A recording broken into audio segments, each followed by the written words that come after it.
Aujourd'hui, je vous amène voir la place royale du Pérou à Montpellier. Donc, il y a plusieurs monuments historiques qui composent cette place, dont l'Arc de Triomphe.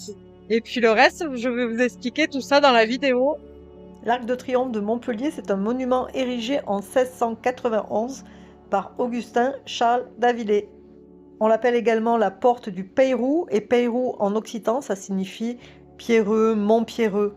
Cette petite porte vous amène sur le toit de l'Arc de Triomphe. Pour cela, il faut réserver une visite avec l'office de tourisme et grimper les 90 marches auparavant. Cet arc de triomphe fut construit à la place de l'une des portes de l'ancien rempart de Montpellier.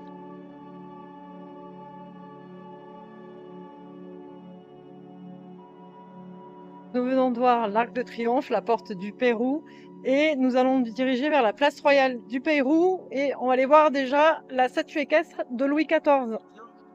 L'histoire de la statue équestre débute en 1685 par le vote des États du Languedoc pour la mise en place d'une statue équestre à la gloire du roi.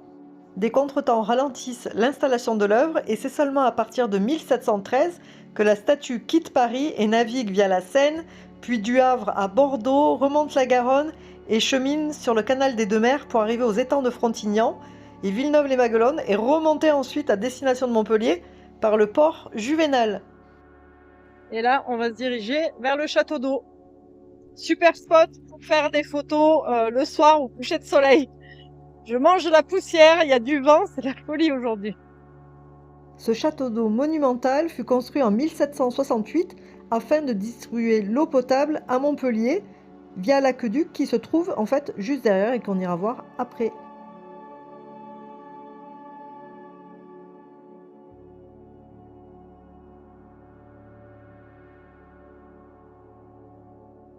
L'aqueduc Saint-Clément, réalisé par Henri Pitot, est long de 14 km et se termine par les arceaux d'à peu près 21 mètres de haut à double rangée d'arcades superposées.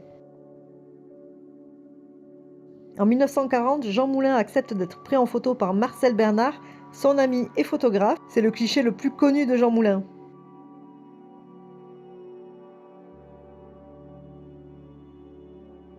Continue la balade, j'en profite pour vous dire que je poste une vidéo chaque semaine.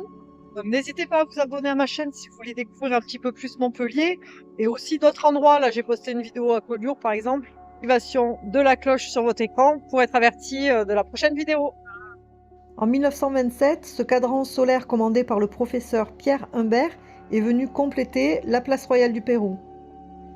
Pour connaître l'heure, en fait, il suffit de positionner ses pieds sur le mois en cours et votre ombre va vous indiquer l'heure. En fait, il s'agit de l'heure brute, c'est-à-dire l'heure solaire. Selon les saisons, vous devez ajouter 1 heure en hiver et 2 heures en été. Et pour être encore plus précis, vous devez retirer un quart d'heure environ pour l'écart en longitude de Montpellier par rapport au méridien de Greenwich. J'ai fait le test et mon ombre en fait indique à peu près 4h10, 4h15. Et en réalité, je regarde l'heure, il est 17h24. Heureusement que je n'ai pas un train à prendre.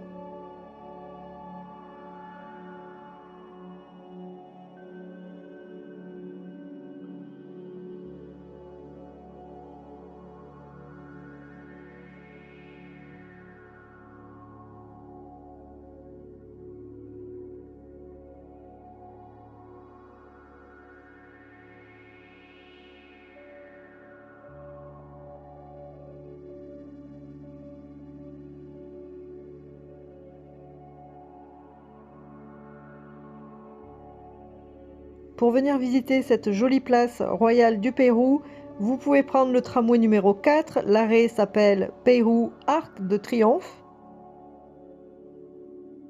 2 sculptures ont rejoint la place royale en 1883, des sculptures qui ont été faites par Antoine Injalbert.